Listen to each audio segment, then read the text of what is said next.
We started just to make sure that you're aware that we are going to record this session. So if you have any, please raise your hand and let us know.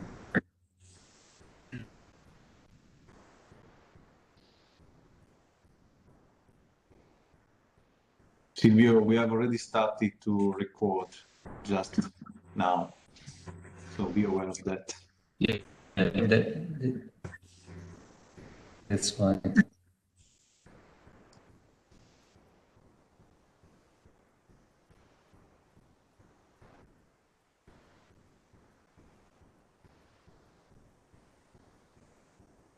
Okay, I think we will start in 2 minutes, just 2 more minutes, and then we start with this about energy monitoring systems.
Okay, welcome again, everybody. I'm Silvio De Nigris from the Piemonte region. I'm from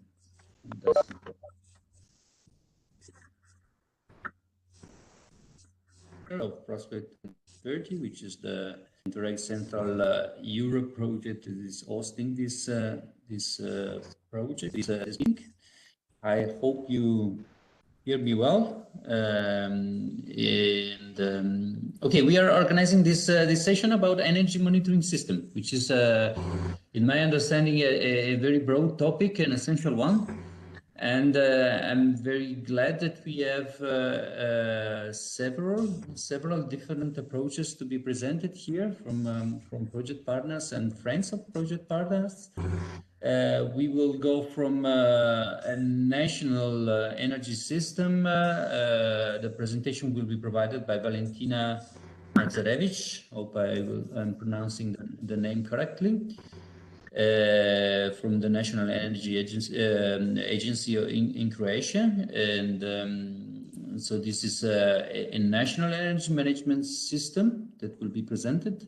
Then we have a couple of regional initiatives that will be presented by Matteo Mazzolini from the Energy Agency of Friuli, and from myself in combination with the support of Giulio Cerino from Polytechnic of Torino.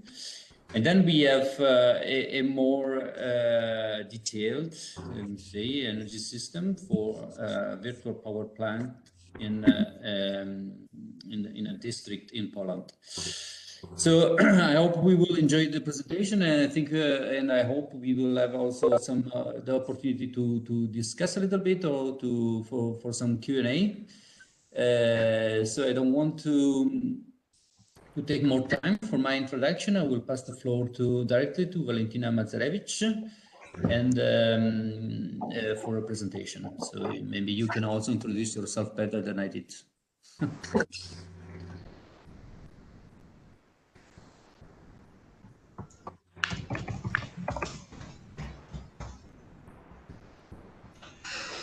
Oh, I hope you can see all my screen. Yes, you can launch the presentation mode. Launch the presentation.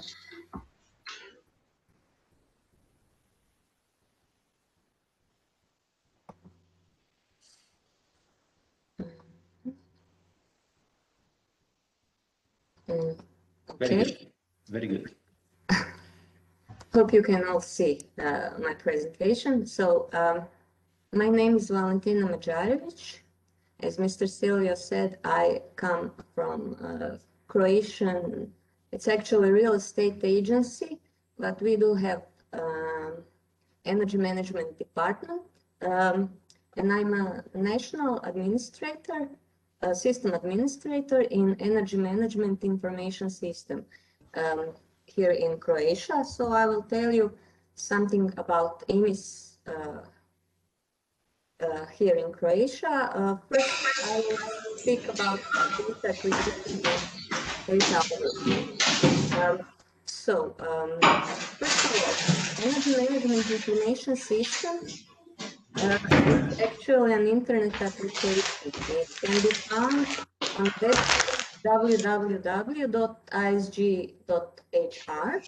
and it's actually main tool for continuous data gathering, monitoring, and analysis of energy and water consumption in buildings, mainly in public sector buildings, because here in Croatia we have a law that states that it is mandatory for public sector to monitor and report on energy consumption in buildings owned or used by our public sector.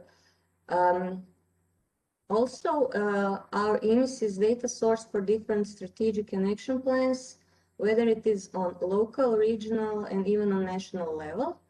It allows easy analysis and interpretation of energy and water consumption, all from one centralized place.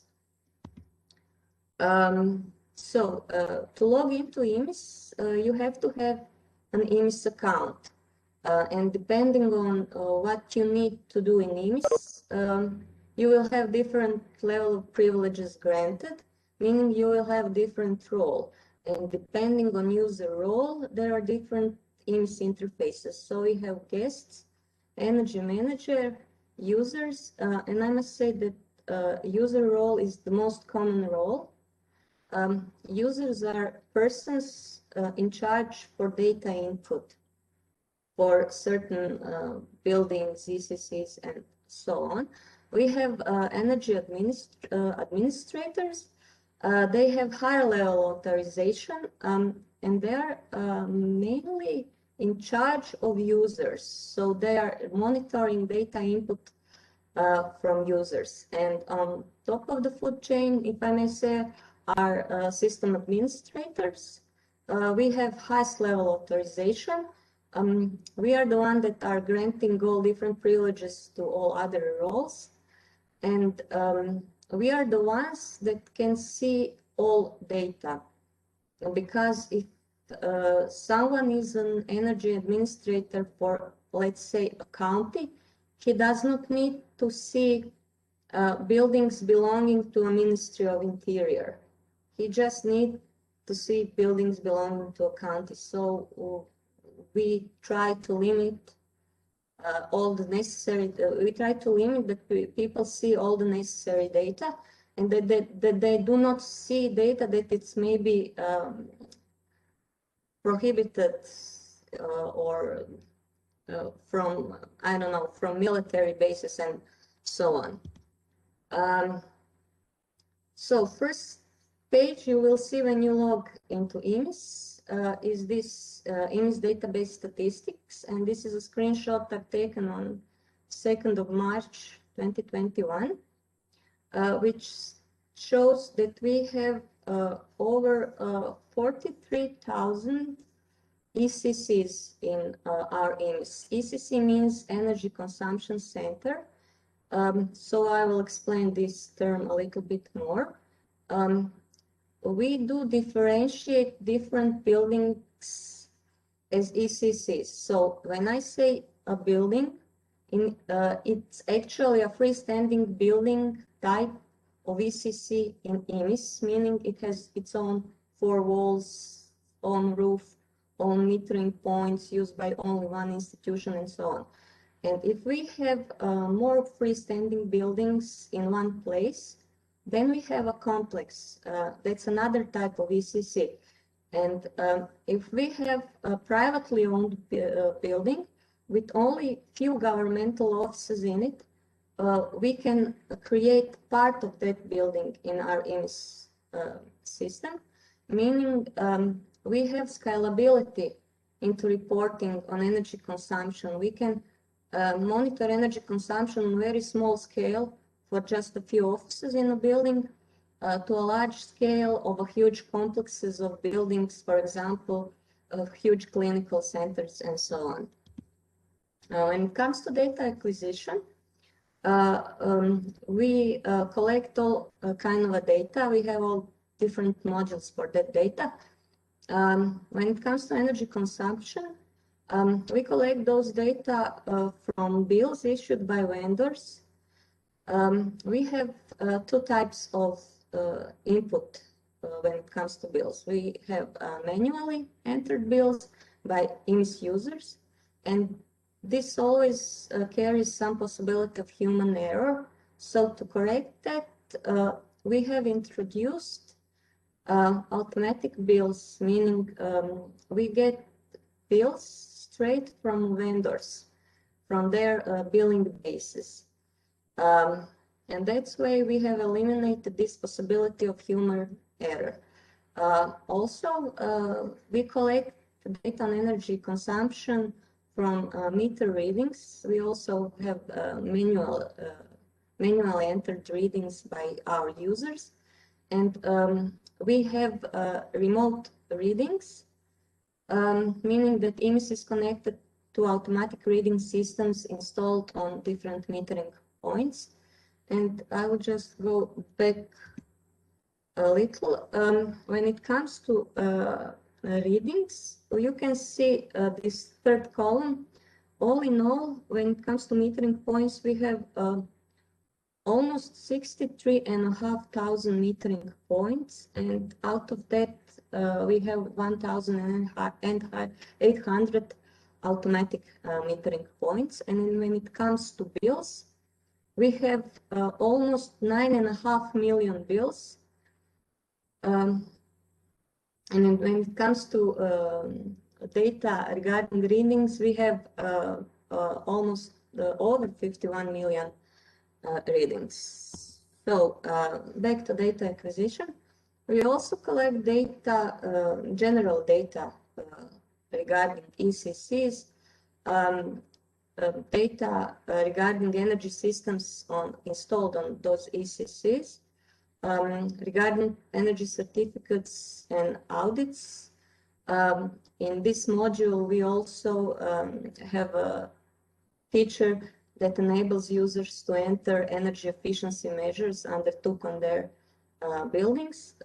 We have energy reconstruction module, and we also are undergoing implementation for action plan module, which will enable easy access to all data in EMIS required for creation of such a report, and to export it in a form of a PDF file.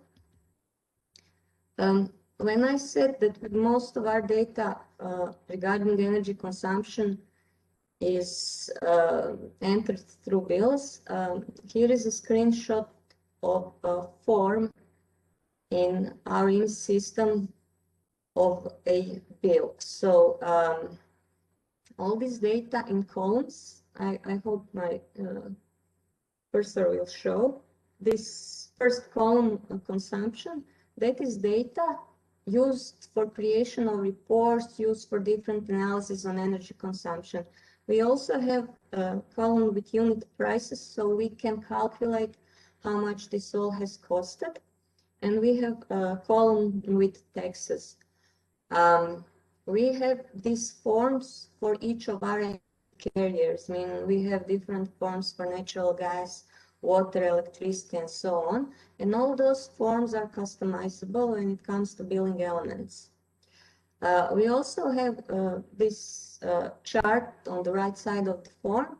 It's mainly for users to see if they have entered data correctly. When they enter data, chart will form and they will see if those numbers entered will fit the trend. And here on the bottom, we have a little red locket, meaning that this year for this specific building, for its, this is electricity bill, for its electricity is verified and accurate. And all those verified and accurate data administrators lock, so the data cannot be changed, and only verified data enters into calculation for, I don't know, annual average of energy consumption for all different reports, for all different analytics, and etc. Next module is energy audits module. It's for entry of energy audits and energy certificates. Under those records, users can create entries of different energy efficiency measures that have been done on their facilities. So I have a chart of an example for a building. It's a student dormitory in the city of Varaždin. They've done in September of 2013 thermal insulation of the outside walls of their dormitory, and this measure can be seen as this vertical red line on the chart, and we can see there's a significant decrease in natural gas consumption in the following years. When it comes to general data, we collect those through different modules, but just to get the grip of what kind of general data we collect, we differentiate buildings by users, meaning who is using the building. And we have, I've stated here our main users, meaning ministries, counties, cities, and municipalities, and we have all of our ministries, counties, and cities, and municipalities participating in our IMS system. We collect data on ECC type. It is important to know if it is an office building, if it is a school, if it is a housing unit, and so on. We also collect data regarding geographical data, meaning we have addresses, counties, and cities where certain buildings are located, and all this additional information makes it easier to generate targeted reports and introduces flexibility into reporting. For example, if some administrator who is in charge for monitoring energy consumption in a county wants to know how much, which of his high schools in his county consume most energy throughout the year, he can generate such report by selecting in parameters for institutional user, he has to select his own county, and in the parameters for ECC type, he has to select his high school, all the high schools as a type of a building. And he can generate report just for high schools in his own county. After I've covered all data collection in IMS, I will say something about how this data is processed and what kind of reports and analytics we can do. First of all, I will tell you something about ET curve, meaning energy temperature curve. This curve shows correlation between energy consumption and we can choose outdoor temperature or degree day heating because Croatian Meteorological and Hydrological Service also sends data to energy management system and sends data on degree day heating and cooling and monthly averages of temperatures throughout years. And this enables us to do this kind of analysis. So in this here example, we see an ET curve regarding a natural gas for a kids hospital in Zagreb. We see red dots which represent consumption of natural gas during winter period, and blue dots are for summer period. Boundary temperature is set default to be 16 degrees. When I say temperature, I mean monthly mean temperature, and all the months that have a monthly mean temperature above 16 degrees fall into summer period, and those with the temperature below fall into winter period. And IMIS does some calculation, draws two regression curves, one for winter, one for summer period. And if those dots are grouped closer around the regression curve, then the energy management, meaning energy consumption of natural gas on this particular facility, is better. And these kind of reports, analytics can be done only for a selected ECC. QSUM analysis is another form of analytics, also done for selected ECC. QSUM shows total savings achieved with certain energy efficiency improvement measure. To do QSUM, we have to firstly define a reference year. Then consumption in each following year is compared with the consumption in reference year by the principle same month with the same month by using same conditions from reference year. And those conditions are meteorological conditions, prices, and so on. And if the consumption in the following years calculated that way is lower than the consumption in reference year, then chart will drop toward negative values. And we can see in this example here that the graph does drop toward negative values, and that the savings are achieved. QSUM also is used to calculate estimated consumption and compare it to real consumption. So in this bottom chart, you can see that estimated consumption for this building here is drawn in blue line, and the real consumption is drawn in yellow line, meaning that if they have not introduced that energy efficiency measure, then the real consumption would be the same as the estimated consumption. But since they have introduced energy efficiency measure, then we see that real consumption is lower than the estimated consumption. We have also advanced analyzer. This is a new feature. It's still under development. It's used mostly for data export and for calculation of achieved saving in a selected year compared to selected base period. When I say base period can be 1 year or several years. And when I say that we can export data, we can export data on energy consumption in tabular form or in a chart form. When it comes in a tabular form, then all that data will have quantity, will have energy in kilowatt hours, cost plus takes CO2 emission, primary energy, and so on. And we can also select for our table which columns will be shown, except all that data consumption. So we can choose here by this grouping.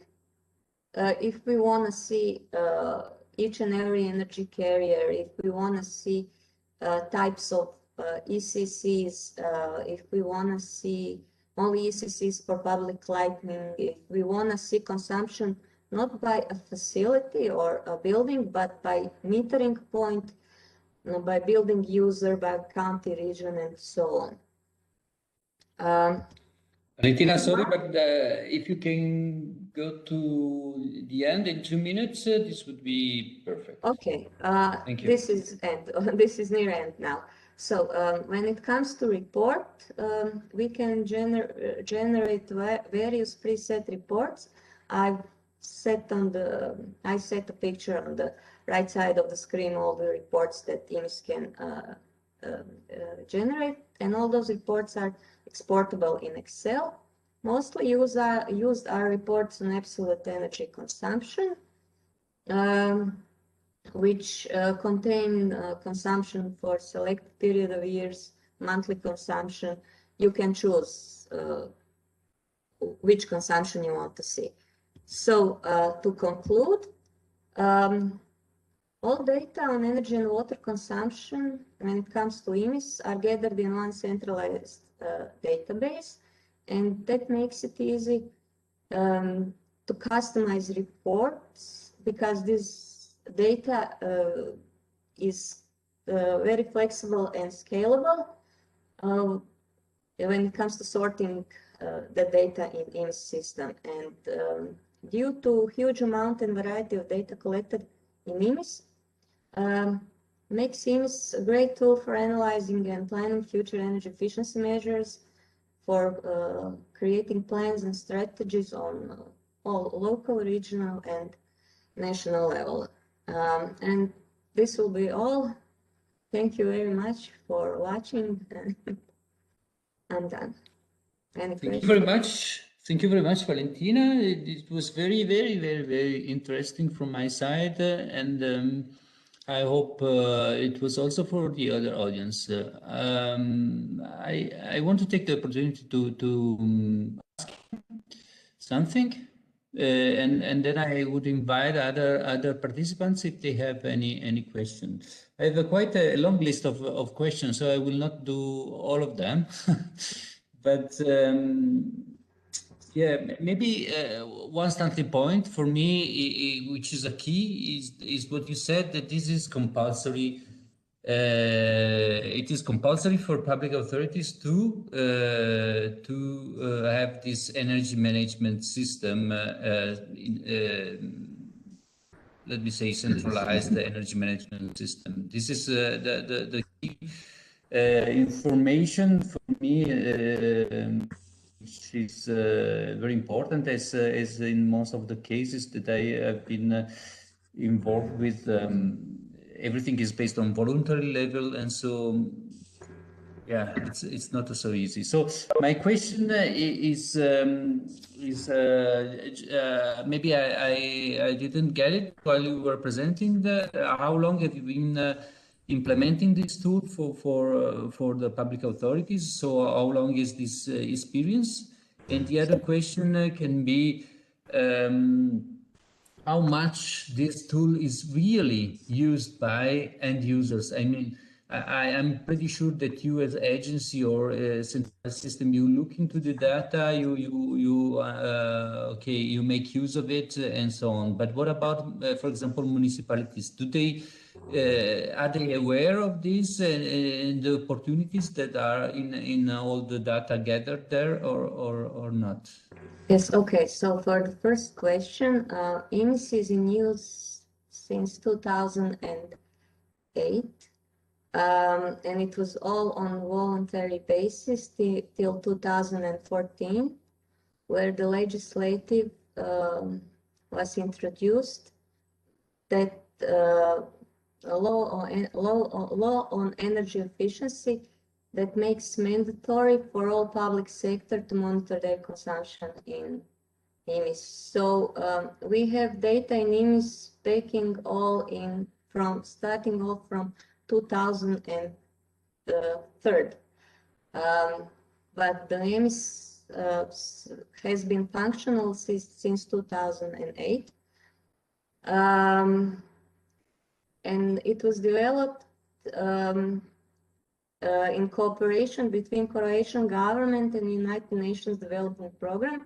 And when United Nations Development Program has finished, then the Croatian government has taken it over, and then they introduced all those monitoring of energy consumption into laws, so it has become mandatory. But since it is mandatory, we have increase in all the different institutions of public sector who are participating in data collection and monitoring their consumption in EMIS. Regarding second question, can you please repeat it? Yeah, I repeat the question. Yes, if for example, small municipalities, they really use this tool, or and they know that they have a potentiality over there to understand and yes. to save energy. Yeah, okay. It is used by municipalities, by counties, and by cities, and it depends on a city or on a municipality or county, the level, how much will it be used and for what means will it be used. Some are more active, some are not. For example, city of Osijek, city of Zagreb, my city, Velika Gorica, they are all actively using it, especially since if they have to participate in some EU projects when they have to discuss their energy efficiency. They all pull data from EMIS and they all are very active. It is used. It mostly depends on who is using it. So it's same as with people. You have ones that are more active, you have ones that are not active as much. So yes, yeah. It's clear. It's clear that the message, of course, and the human beings always play a very big role also in energy efficiency, as we know. Yes. So, any question for the audience? If any of you want to point a question, please unmute yourself. Yes. Yeah, hello, this is Manfred from Austria speaking. My question is regarding digitalization of the system. So as I got it, the system, the data entered manually. Is there any plan or any possibility to fully digitalize the system, to fully automatize it? Yes, we are going toward that goal. Also, as I stated, that by law, all public sector buildings are mandatory to input data into EMIS system.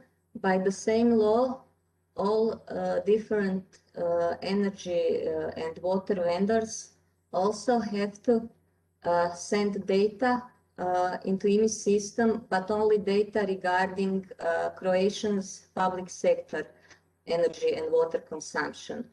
So vendors are also required by law to send data on energy consumption into EMIS, and we have started in 2015 with all those automatic bills and all those data sent by vendors, and one by one, all different vendors are joining EMIS. We have not done yet because we have mostly covered electricity and natural gas, but we have so many water vendors and they are like so small. So we still have to, those water vendors insert their data into EMIS system, meaning they have to send us those data. But all of the big water vendors are already sending data into EMIS. We are also planning something about this energy audits and energy certificate model to connect that module with the database of our Ministry of Construction, which has all those files regarding energy audits and energy certificates. So instead of a user manually typing those into our system, we will pull all that data from our ministry's database, and we will have it in. So yes, we are trying to digitalize everything. Thank you. Very good. Very good. Can I just also comment on this? Yes, one last comment, please. Otherwise, we run out of time. Please, Matteo, or if you. It's Yeah. Matteo. Yeah. If I understood well, so all the electricity meters which are owned by the main utility in Croatia are actually automatically gathered in EMIS. Every month they send digitally the information regarding the electricity consumption of all the 10,000 plus buildings owned by Croatian municipalities, cities, counties, so on. Also from Croatian Meteorological and Hydrological Service, the data on weather and everything related to temperatures is also gathered automatically. And there are hundreds of digital meters that are, this is at the monthly level, but also there are hundreds of digital meters that are sending every 15 minutes or even more often the data regarding the consumption. So I think it's quite a lot of data being automatically gathered already. I mean, it's since 10 years ago. Yeah, I was actually also involved in the design of this software in 2008. I worked on it for 5 years. At that time, like 13 years ago, we had around 200 digital meters that had sent this information every 15 minutes. So what my colleague Valentina also mentioned, it will be difficult, of course, to reach every municipality and every utility that provides water or whatever to send the digital information, but I think a great team is really working on it, and yeah, it will soon be fully automatized. And we, as a National Energy Institute, use it not very often, but constantly whenever we work on a national strategy, regional action plan, whatever, we use this information. So it's quite unique, I have to say, to have the whole country covered with one system. Yes. For sure, this is for sure an added value and a winning choice from my side, at least in my understanding. Okay, I'm sure that we have additional questions, and I also had some more, but I want to give the floor to my colleague and friend Matteo Mazzolini from the Energy Agency in Friuli. They will speak about their regional energy observatory and and the way they are managing this initiative. So Matteo, please. Yeah, thank you, Silvio. I'm sharing now.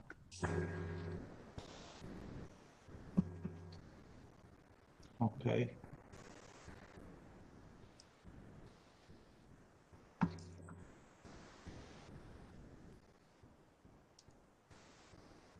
Okay. Do you see my presentation? Yes, yes, go on, please. Very good. Just a few words about us. We are an energy agency working in the northeastern part of Italy. You can see in the red our region. We started our operation in 2006. Now we are around 20 staff in the agency, working mainly with the energy, sustainable energy, and as facilitators at regional level. This is our region, just a few data to give a framework where we are. We aim to be climate neutral by 2045. Local renewable sources are mainly hydropower, by far and large, solar power and biomass power, wood in the mountains and biogas in the flatland. Promising energy vector for energy transition. There is a lot of interest on hydrogen, and in the first phase blue hydrogen and then green hydrogen from renewables. Of course, supply of hydrogen is a big question at regional level. We have a smart specialization strategy with a strong focus on energy, and here you can see the main directions of our S3 strategy. And our region is developing a lot of strategic planning in different sectors like sustainable development and, as I said, smart specialization strategy, climate adaptation and climate mitigation, which is under revision. So what's an energy observatory? We will go through a process that we have developed within the Alpine space, together also with Silvio in the past years. Because basically the energy observatory is a structure that can provide periodic and coherent energy data to be used and shared at different levels, local, regional, macro-regional, and international level. And this is very significant because it's the basis for decision makers to formulate energy policies and measures. So there is often the request from public authorities which are engaged in sustainable energy planning, but also in energy investments to access energy data. And in the last years, these data are required to be more and more accurate. As well, energy data is needed also at macro-regional level to support the same measures in wider areas and implement and monitoring long-term energy strategies. And as I said, that one for the Alpine territory, but also the Adriatic area. Main target user, main benefits. Here you can see the identified target users. So regional and international strategy decision makers, regional decision makers, local decision makers, mainly municipalities, but universities and academic actors as well, research centers, environmental networks, energy companies, mainly ESCOs, so those companies that are interested in providing energy services to, for instance, public authorities like project financing or private-public partnerships, and regional support organizations like we are, regional energy agencies. And of course, there are other target users, and who could be the three main target users. So we have focused on these questions in the past, because of course the strategy changes a little bit with the target users on which you focus your activity. So for instance, we have developed an energy cadastre. We talk about that later on, very similar to what Valentina presented before me, and where target users are municipalities in our case. So strategic objectives of the observatory, as I said, support energy strategies and objectives at regional and inter-regional level, monitor, providing periodic and accurate energy data, benchmarking, which is very important to evaluate what you are doing with respect to other subjects around you, so other municipalities or other regions, for instance. And disseminate energy data to public authorities and general public, and develop also scenarios with key data providers. This process has been developed also by other EU projects in the past, like Data for Action, setups, and other ones. So, concerning data sharing processes and tools, what are these processes? What are the main tools on which we could focus? And a common glossary as well could be useful. This is the usual data flow, so from energy companies, TSO, DSOs, energy service companies that provide services to final customers, to energy planning facilitators like energy agencies or other public authorities, municipalities or other ones, research centers, to regional and local public authorities. Of course, each of them has different objectives, but basically they all need energy data. And as I said before, over time, these data are required to be more and more accurate. So when you take in account the possibility to develop an energy observatory, of course, you move from one model on your left, so where energy data is collected directly by municipality and exchanged with the data providers, to another one where you develop a sort of data repository, a one-stop shop data center where all data are concentrated and where all interested subjects can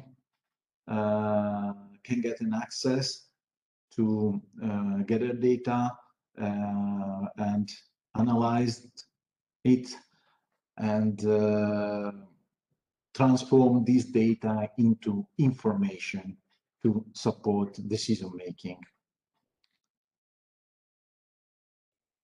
So concerning energy data monitoring, since when monitoring, of course, more data you have, the better it is, but new monitoring system should be at least consistent with EU reporting and Paris Agreement. So this should be the basic level that you should provide. Most relevant data for a region, final energy demand, that's very important to understand how much energy is required in that area. Share of renewables is nowadays a critical point. And for us, for instance, it's not so easy to collect all this data about renewables. A part of them is provided from different sources, but another part is very difficult to gather. If we take in account wood biomasses, for instance, it's a very difficult market where data is not so clear. So a lot of energy flows connected with the wood biomass are still not clear in our region. And monitoring a specific target of the regional energy strategies, of course, data connected with this possibility is very important. Who can provide the energy data? National and regional statistics. Basically, these for a significant part of energy data represent a very affordable and reliable source. Environmental agencies, because they are, at least in Italy, responsible for compiling regional GHG inventory for submission then to other authorities. So we for instance, exchange a lot of data with our environmental agency in the region concerning transport and concerning also, for instance, with biomasses, because as I said, the sources are not so reliable. And of course, energy utilities and companies. With some of them, it's easier. The exchange of information is good and reliability is very good. With others, it's not the same. So it depends from the company and from the policy that they have established. Method used to collect and process the energy data, mandatory reportings, for instance, at national level, but as we heard before by our Croatian colleague, that's good from my side. I think that mandatory data is a good way to ensure that data is collected. But this is not our case.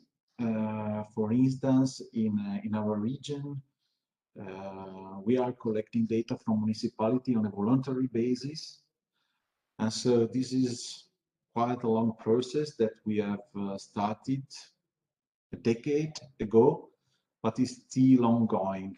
And at present, we are around 40% of our municipalities. Then household surveys and other sources. And we use also model calculations to calculate shares of different sectors of activity and also to estimate where it's not possible to have absolute data, like, for instance, in the renewable energy sectors. And energy data monitoring, which tools should be used? We can take in account reports, Excel sheets, web platforms without GIS, or web platforms with GIS support. In our case, we have chosen the last one, which is the most exhaustive and but also the most complicated to develop and also to maintain updated. So we have gone through all these different phases. We have started with reports and then moved to Excel sheets and to databases without GIS, and then to web platforms, and then to web platforms with GIS support. So basically, it's a process, again, a dynamic process. And the questions that arose in the past was that should the observatory provide local authorities and others with local energy data? And basically, municipalities require data for SECAPs and require data for energy investments. So central support, the central repository for municipality, georeferentiated is generally well appreciated by them. And that's the reason because we have gone to develop energy cadasters or energy bookkeeping tools. We started with energy bookkeeping tools at the beginning and then moved to energy cadasters where we associated energy bookkeeping with georeferentiated data. Concerning tools, different type of tools depending on the use we want to do with them. If we want to disseminate, usually the tool should provide only reading functions, like for instance that one provided by the Covenant of Mayors. Or if we want to read and download, so get data, there is a different tool. Interactive, in this case, with GIS, it's very friendly tool because you can move into the tool in different ways and in very fast ways also. So it's very friendly and appreciated by final users, but more demanding from the management point of view. And then sharing, so using the tool for different things. Here you have a snapshot of our energy cadaster, and in that case you can see street lighting for one municipality. So there is the dashboard on your left, and there is georeferentiated data at the center, and there are also tables where you have absolute data and technical attributes concerning all the records inside the databases. And again, if we talk about sharing data, it's very important to be aligned also at international level, for instance, with Eurostat, because many indicators come from Eurostat. And so from our point of view, it's very important to be aligned with them. So we are happy to work together also with other regions, but the common basis should be Eurostat. We belong to the European Union, and from our point of view, there's the need to further harmonize energy indicators to exchange data in the future. Concerning energy data disseminations, publications represent an effective way to disseminate. Yeah, we think so. We have seen to best practices of other regions. And we are trying to replicate these best practices at municipal level at the moment, but in the future, let's hope also at regional level. And a lot of being already done at European level. So let's think about what is existing, because in many cases we can already find what we are looking for in other territories. And concerning a common glossary, again, let's think about what is existing. There are manuals available free of charge by the International Energy Agency, and there is a lot of information also available from Eurostat. So basically, you have just to collect them and arrange in a way that is useful for your objectives. And concerning the business model, logic behind, I mean, there are costs, of course, to gather this data, manage them, provide analysis, and do all this work. So we are trying to provide energy information at regional scale, and our customers are decision makers, but not only. For instance, we have a steady dialogue with universities, and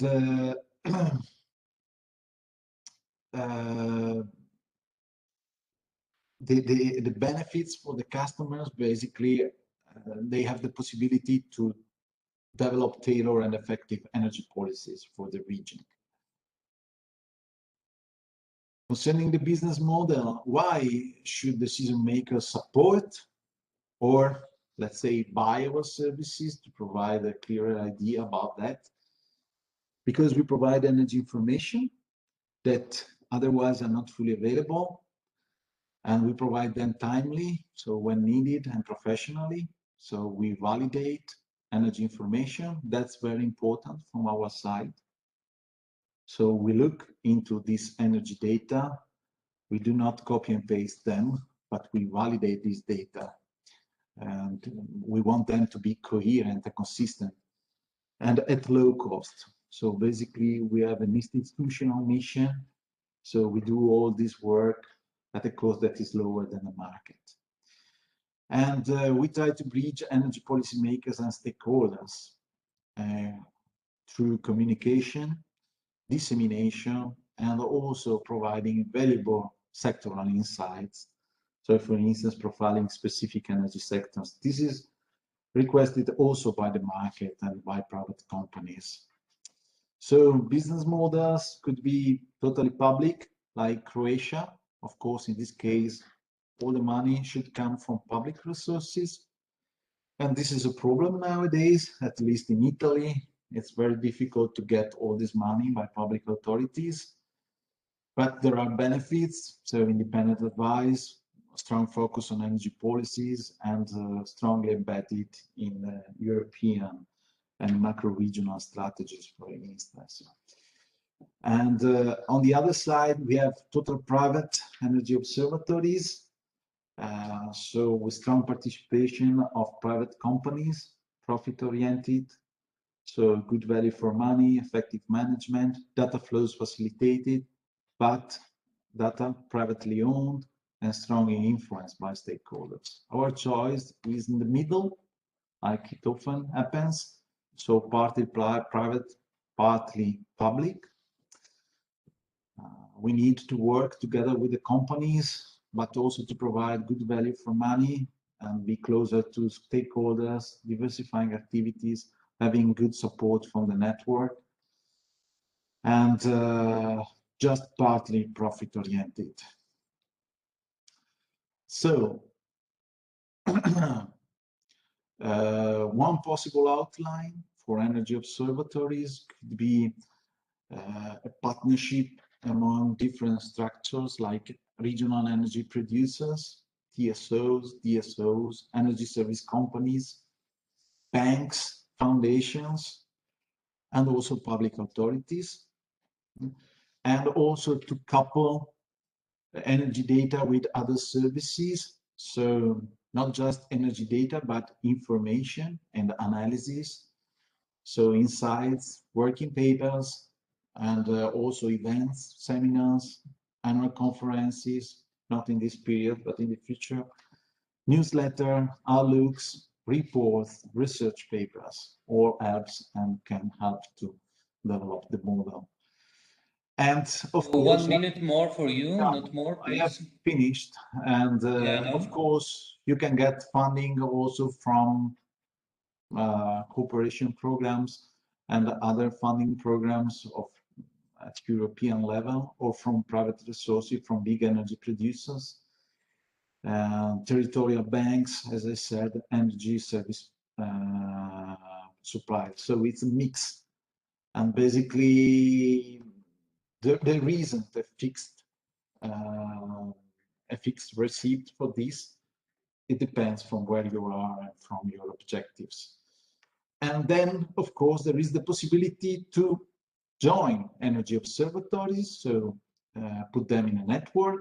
There are added values, sharing ideas, positive competition, develop common projects, evaluate common needs, enhance cooperation, and so on.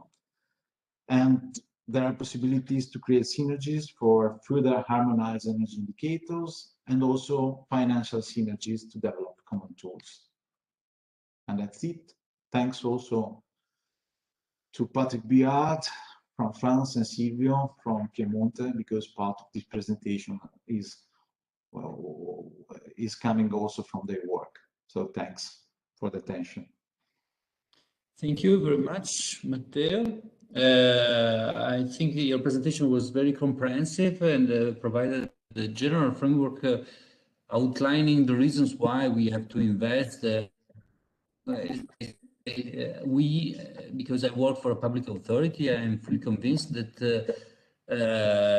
part of this job should be on the shoulder of the public authority, because transaction cost in collection data and processing data is too high for any company or anyone that wants to stay in the market. So I think the public bodies should take over most of the job here. And for sure, it's very interesting, all the different options that you put on the floor. I don't know if anyone wants to comment or point out any questions for the audience. Now is the time.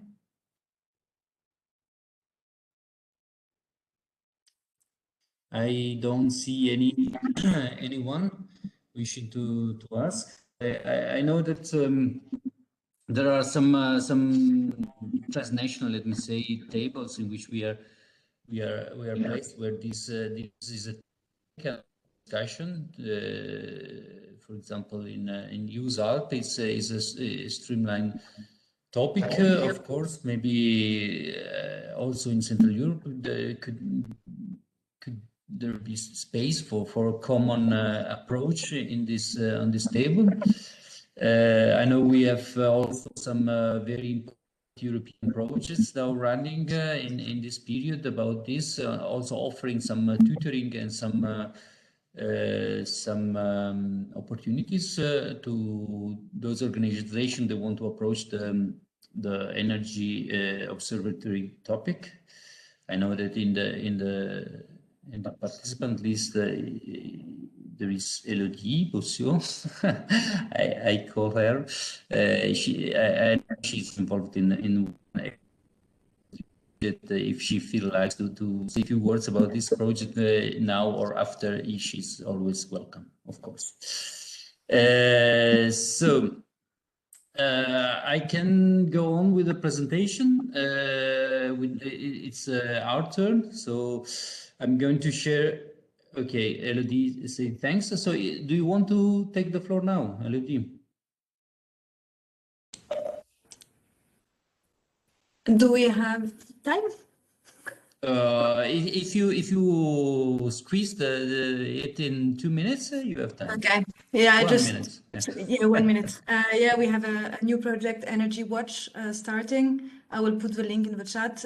Basically, energy agencies are going to mentor interested organizations, so mostly other energy agencies or provinces or regions, but cities are not excluded as well. And there will be 4 courses.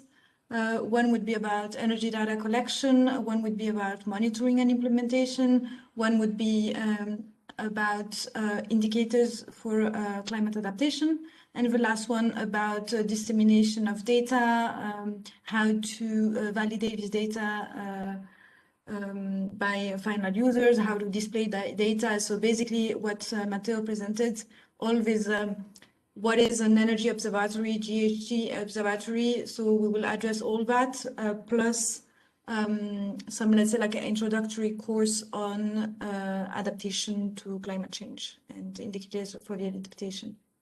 So it's going to start more or less in summer 21, and I'll let you a link of the website if you're interested.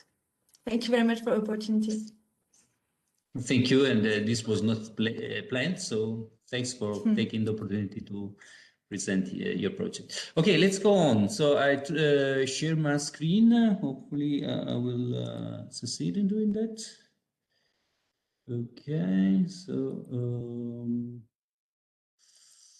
no, this is not what I have to do. So,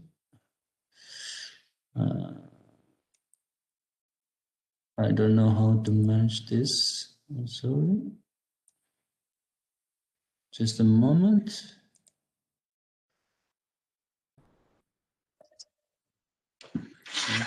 Silvio, click on share and look for the window that you want to. Yes, yes, that's what I was trying to, but there was a tricky moment. Okay, so I think now you see my screen. Do you? You should. Yes, yes. Okay, I think it's slowing down a little bit. Yeah. First page. No, but I don't know why it's really slow. Okay, I'm trying to.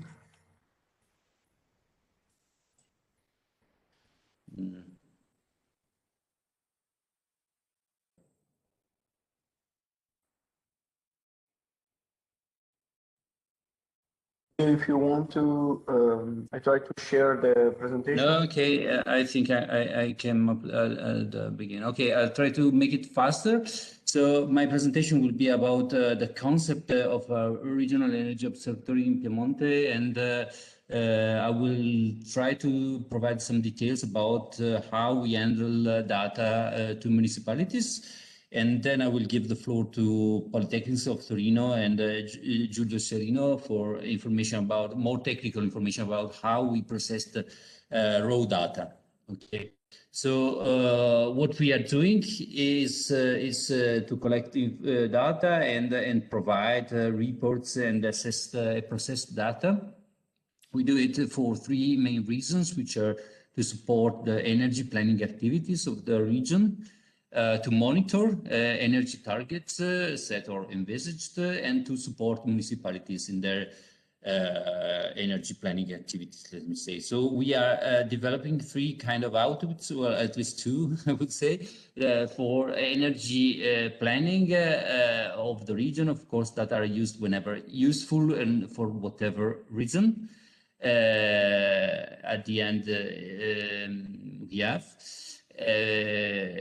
We develop and we draft an energy report that is periodically issued by the Piemonte region. Main information about the region is organized and processed and commented. And then we developed some online platforms to provide data to municipalities.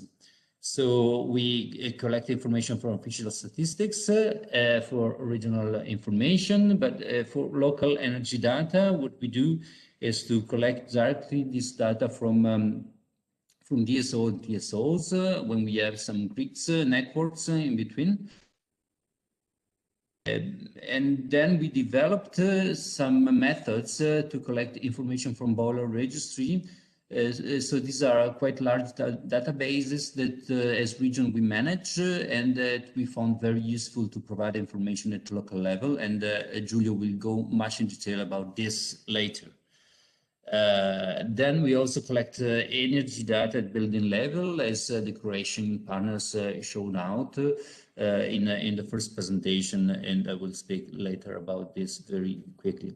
So what is the concept that we developed? In the past, we had this situation that was already in a way presented by Matteo. So we had a lot of data providers, a lot of municipality asking the same data. We also were asking for data, and we also were providing data to municipalities. So this was not coordinated, and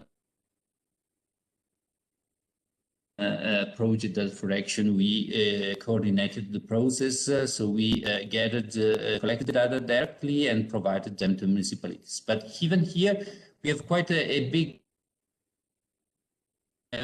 more than 1,000 municipalities, and okay, not all of them are asking data, but it's quite a big effort also. So the evolution we did within this Prospect 2030 project is that we are collecting energy data from data providers, then we are putting them into a web platform based where municipality can access directly their data. So this is reducing quite a lot the workload for us, and we hope to deliver a better service to municipalities as well.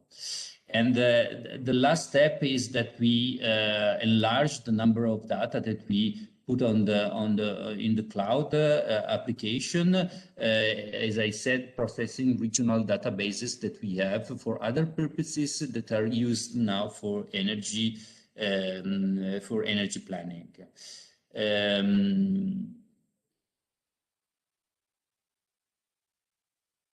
At level, we do that with the energy retailers, vendors.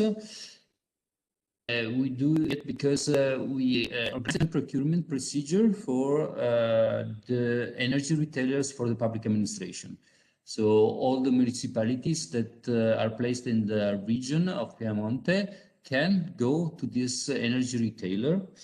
And if they go there and buy electricity or natural gas with them, the retailers are obliged to put all the data of the bills into a cloud service in a standardized way that was set in the call. And in this way, we process the data with a benchmarking tool so that the municipality can access its own data and results of the processed information. So, okay, as we know, the Euro directive already obliged any retailers to provide detailed information about energy consumption to the customers.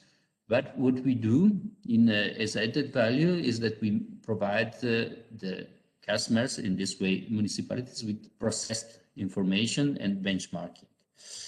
And so the flow is like that. We organize the joint procurement. So we have a data retailers, a common data retailers for all the 1,000 municipalities in our region. And in this way, the retailers, they have to put the data in a standardized way in a cloud system that makes its own processed information, and the municipality can access to this information.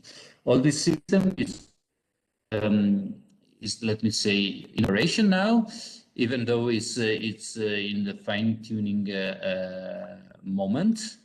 And I hope that very soon this will be fully available for municipalities and from now on in the next years. Okay, so just a quick overview of the databases that we provide to municipalities nowadays. We have this natural gas database, which means that for all municipalities we have in our region, And for all sector of use, we can provide them information. Nowadays, data are available for only 2 years, but we are starting the data collection for 2020 nowadays. Electricity, also we have all sectors, but from 2010.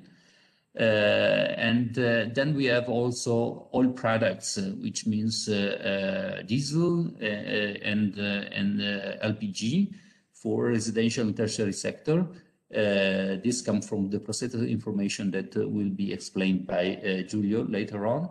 Also, the presence of solar thermal collectors and solar thermal energy is provided at municipal level, and as well energy performance certificates. All these data are partly open data and partly available on the cloud tool that I mentioned before.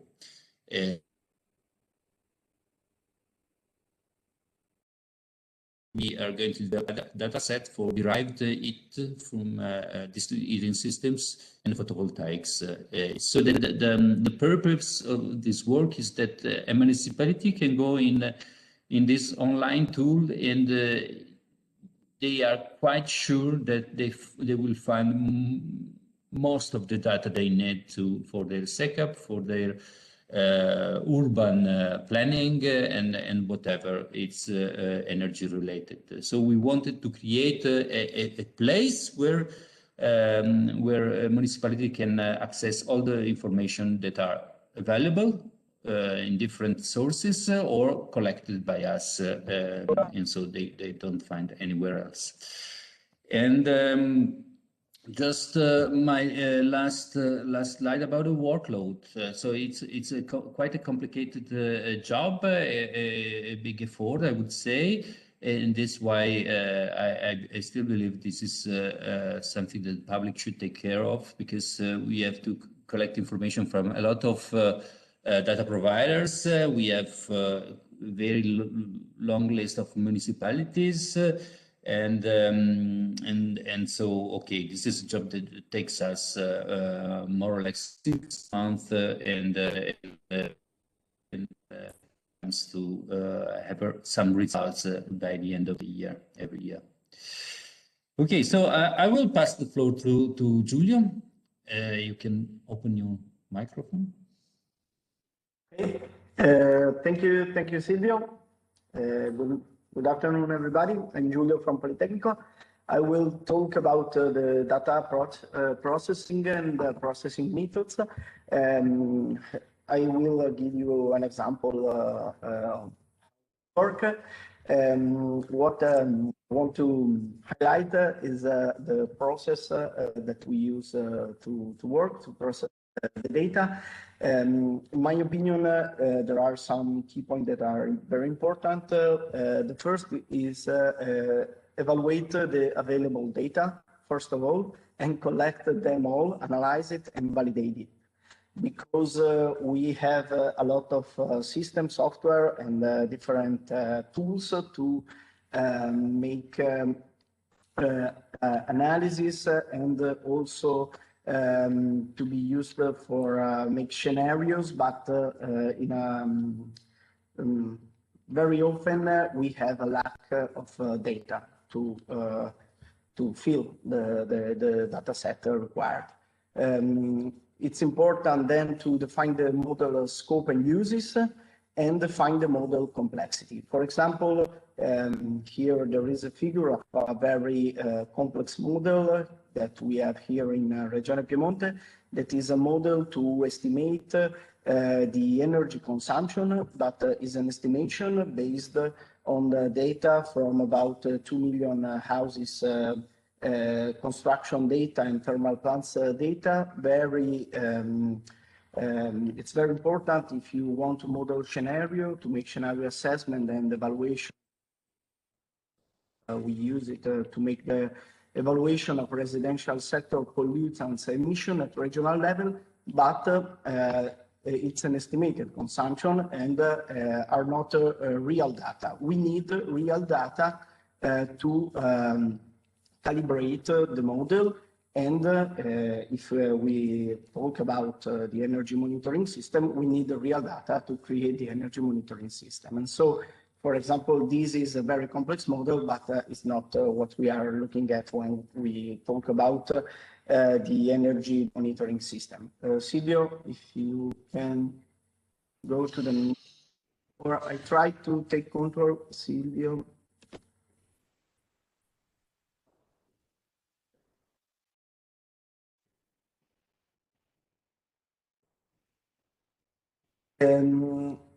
Talking about the data, I will give you some example of what we have done in those years. For example, talking about natural gas, Silvio, the region teams work on collecting data, contacting 26 natural gas distributors, and collect all the data that you can see in the table on the right. We have data divided by sector, users, and uses. On the left, you see a figure where the key of the lecture, how the data of sector, users, and uses are related. The scope or the goal of the activity of the energy monitoring system is to have the natural gas data for each municipality and divided by sector. All the data that Regione Piemonte collect was divided by municipality. But when we start to work on the data, okay, perfect. It's important to analyze the data and validate it because we found that the data by sector that has been collected were not confident with the data by users and users. We have a lot of zeros value, lack of data, and we found that the data by sector presented many criticalities and errors, and so we need a model to estimate or try to estimate, evaluate the real sector needs for each municipality based on the users and uses. What we have done is to a model that analyzes the data. We start from users, and we can have a good, we have the real data of a residential sector because we have data houses and apartment block. When the data were available, we use this data. And then where the data were not available, we work with the uses value. But our uses, cooking, heating, and cooling, was referred to residential and tertiary. So we worked on the distributors, and the municipality where we had both of the data and calibrate a model based on the percentage of sector share between residential and tertiary and on the inhabitants in order to be able to evaluate for all the municipalities, because all the municipalities got data about uses, the share between residential and tertiary. We start evaluating the residential sector by real data were available or a first estimation. Then we evaluate the industry needs thanks to data by uses because it's related directly to industry. And then by difference, if we have the user's data or by the model, we estimate the tertiary. This is one of the example of the data elaboration and the model that we realized. Okay. Just 1 second, because I don't know if I go on.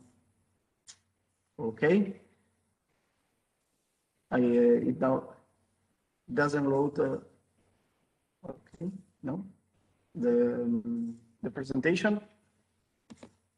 I see the presentation start. No. Okay. Okay. Is that? I don't know if we were give you the control, Silvio, because there were a little delay in the control, but I give you the control. The delay go. From this one. Okay. Yes. Can you see the diesel and presentation? LPG. Can you see Yeah. the presentation? Yeah. Let's go. Yeah. I can see. No. Okay. Perfect. Different analysis, for example, related to diesel and LPG estimation. Here we have one regional data by ministerial data, and we need to distribute the value on the single municipalities. We create a model based on the cadastre of thermal plants. Cadastre of thermal plants owned by region have data of each single thermal plants. Here I present you the data about diesel. The LPG analysis is similar. What we have done with the blue line, you can see the raw data. It's the installed thermal power for each plant. For each plant, we have also the address and the municipality, and so we can then aggregate the data. And we compare the installed thermal plant power with the ministerial regional consumption. For Piemonte is the red line. The red line is affected, we have different from consumption to power related to the climate and to the winter for each specific years. And so the degree days, the real degree days of each years. Here we develop a model. First of all, we make some elaboration on the data, and we obtain the green line that are the active thermal plants. And Silvio, if you go on. And then we make a distribution model based on the thermal plant installed. The power, thermal power installed is a very simple to make the distribution. For each municipality, we evaluate the installed diesel thermal plant power, ITP. And then we define a proxy in order to be able to distribute the regional consumption for each municipality. The proxy is depends on the design external temperature and on the degree day. We do not make difference for different years. We use the degree day and the design external temperature defined by the law. The design external temperature, we use the difference between 20 internal temperature and the external temperature to obtain a value related to the house energy efficiency. And so you can see the proxy definition is the installed diesel thermal plant power divided by the design external temperature multiplied by the degree day. Is a correct model. We need to validate it, and so we try to validate it. We try to apply it on the natural gas because we have data only on the municipalities with the real natural gas data and not estimated with respect to the data that I showed you before. And we found that we have a very good correlation. It's not perfect, but it's very good. And so we use this approach to distribute the diesel and LPG consumption for the different years from 2015 until now. I will show you final example. Yes, Giulio, in 1 minute, not more, please. Yeah. It's the final. I'm a speaker, but I'm also the moderator. And Yeah. No, it's the final example, and it's related to the solar thermal. Also here we have very good data from the thermal plant cadastre related to the installed solar thermal plant area. We have 28,400 solar thermal plant in the cadastre. but we analyzing the data, we found that there were 1,000 wrong data, but very, very bad data that account for the 50% of the original gross area. And so we need to analyze the data and define a model to evaluate the data and establish if the data was correct or not. There is a flow chart. There are a lot of if and then. At the end of the analysis, with the validated data for each single thermal plant, we aggregate the solar thermal area for each municipalities. In the graph, you can see in the picture, you can see the total surface covered by solar thermal plant in the region, for example, in the last year, because in cadastre we have also the installation date of each single thermal plant. Okay. 1 minute. Thank you very much. Thank you very much, Giulio. And is there any question here? Yeah, Silvio, this is Matteo. And very interesting concerning the thermal plant cadastre. Is this something that was managed and developed by the region in the past? For instance, in our region, this is a problem. Yeah, you know, we have this competence about the control and check of the energy performance of heating system that is managed by the region and the provinces. And so every heating system that is present in Piemonte must be in the cadastre. So those who make the maintenance of the heating system to record the system in the register. And in this way, we collect well, I would say all the information or most of the information related to heating system in the region. But these are, of course, available only in terms of power installed, or I don't know. We have some information.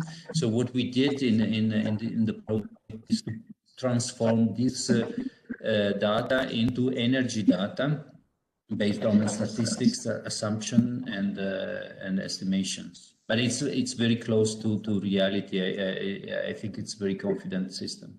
So it's mandatory for maintainers and installers to communicate this data to the region. Yeah. And it's quite similar to the energy performance certificate system, let me say. So it works. Thank you. In a similar way. You're welcome. Any other questions? So, thank you. And I Christoph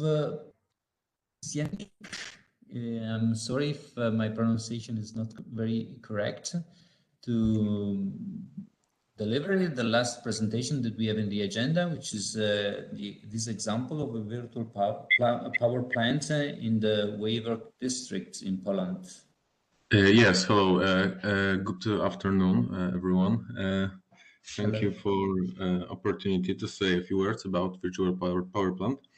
I will start in a second, but due to my internet issues, I will only share my screen. Sorry for that, but I think it would be more smooth. So I will share my screen right now and start the presentation. Is it visible for everyone? Okay, my name is Krzysztof Płóciennik, and I'm working in Mazovia Energy Agency as an assistant in the power and energy sector. And I'm going to say a few words about our new project, which is a virtual power plant in Wawer district in Warsaw. And this is the plan for this presentation. And firstly, I will present information about background and objectives. Then I will talk about implementation of the energy metering and progress of our work, and then about implementation of the energy management. Wawer district is located on the east side of Warsaw, on the east part of Warsaw, and on the right side of the river Vistula. And it is the biggest district of Warsaw, according to the surface area, but it has the lowest population density in in comparison to the other district of Warsaw.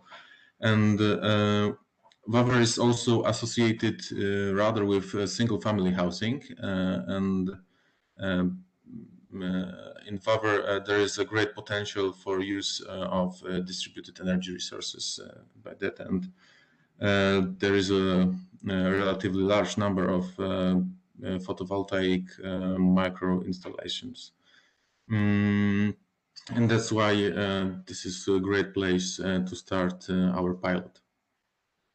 So there are three most important issues of Polish power grid system that made our project so easy to design and then carry out. And the first one is that there is nearly 3 gigawatt peaks of power installed in sun-powered energy sources in Poland. And it is estimated that in the next 10 years, it is possible that this number will be doubled. The next one is that in the last 5 years, there was a 10 terawatt hours growth in renewable energy sources production. And then that there is a vast majority of domestic energy production made by photovoltaic panels are not measured or managed. And these three issues created a possibility for us to develop our project. And we can surely estimate that growth of renewable energy production will grow even more rapidly than in the last 5 years. So our goal now is to use that and create our energy management system and then easily replicate that on the bigger scale. We created a plan for a fast execution of our project, and the plan looked like that. So firstly, we made a market analysis of suppliers of energy monitoring solutions. And in Poland, there are few suppliers which can create an energy monitoring system, but we, for the first time, will be able to carry out such a project on a bigger scale with the support of the local government. And it's the first point. And smart metering system was the next step, and pilot in Wawer is our main task now, and this is our smart metering system, and I will talk about it in a second. The next thing was to get a license to expand and create new systems like a virtual power plant in Wawer district, and then using that after that, we will create a energy production and consumption database, and then we will start energy management, and we will be able to easily replicate that on the bigger scale. So we divided our project to 2 stages, and the first one was implementation of energy metering, and then implementation of energy management. So when it comes to implementation of energy metering, we have carrying out the pilot. So this is our Wawer virtual power plant in Wawer. And this monitoring system will be installed in local government selected facilities, and then in private homes. So the next one was the next thing is developing standards and schemes, and by that, after pilot in Vavor, we will be able to create such standards, and by that we will be able to easily replicate our solution. And the next thing is creating Mazovian Center of Energy Management. It's from Polish. It's MCE, and it will be an organizational structure within the Mazovia Energy Agency. And for now, in the first phase, it will be only responsible for energy metering. And lastly, support for solutions to improve energy efficiency based on renewable energy sources. And we are continuously searching for innovative solutions like this, and we're looking for solutions which help us in creating more efficient energy system. So where are we now? So we somewhere between implementing energy system and energy metering system and energy management system. And for now, we have conducted such market analysis. Then in March this year, in this month, will be conducted a pilot of the energy monitoring system in Vavor district. Then, after pilot, we will have a license to provide services within the virtual power plant in Mazovia. Then our platform, which is already created, will be a repository of energy data, and will be using a so-called Viridis-coin. And Viridis-coin is placed when every user who is connected to our system is making this Viridis-coin, and it's made by producing green energy.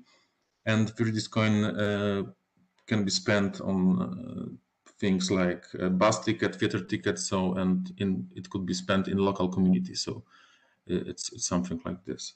And then we're looking into integrating energy storage solutions into virtual power plant, and we're talking with our partners to integrate such solutions into our system. And by that, we are stepping into energy management phase. And we are organizing a promotion and educational meetings about virtual power plant and in Vavor and green energy. So this is our site, and as you can see, these numbers are fictional. But for now, as you can see, there are informations about voltage, about energy production, about Viridis-coin. So it's our this green coin, and timeline and history of use of energy production and usage. And after that, in the future, we will be using our teletechnical and IoT, Internet of Things systems in energy management. And by now we have we are using a Internet of Things device, which is made by Polish company. It's called Supla, and we are using that to create our energy monitoring systems. And it is the first phase, and in the next phase we'll be using other solutions like energy metering or energy not energy metering but energy storage to create an energy management system. Next will be use our MCE to create an energy management solutions in Mazovian voivodeship, and then MCE will be able to offer an energy balancing service for local government units. And lastly, the energy management system will bring not only tangible and economic benefits, but also improve energy efficiency. So this is all. Thank you for attention. Thank you very much, Christoph, for your presentation. Again, is there a question or remarks that comes from the audience?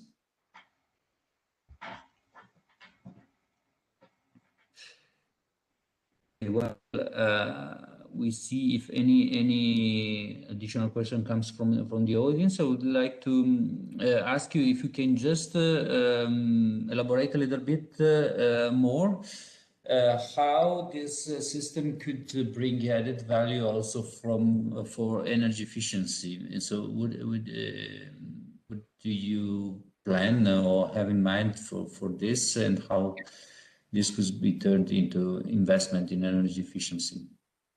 It is possible to use energy metering and smart energy management to use photovoltaic panels or sun-powered energy production to I don't know how to say, but it is possible to make this as a base of energy production and use it in a smart ways. It will be made in future, but there is a plan for that. Okay.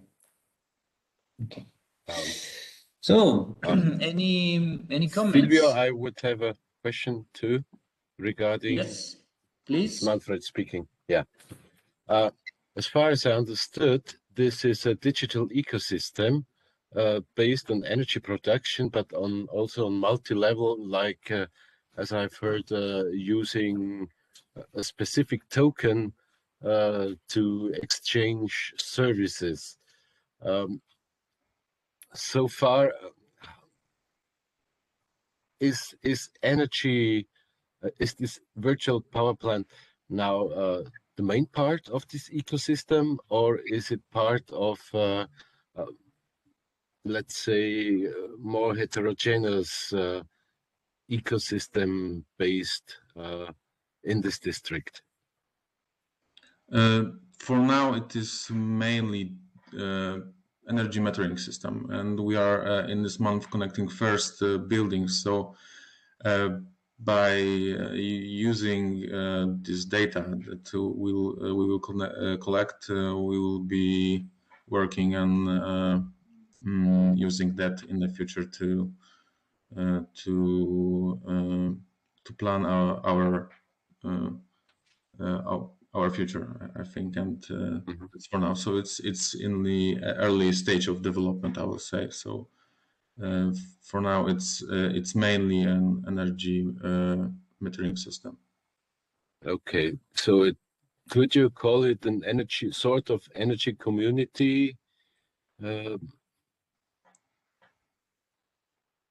could you say this?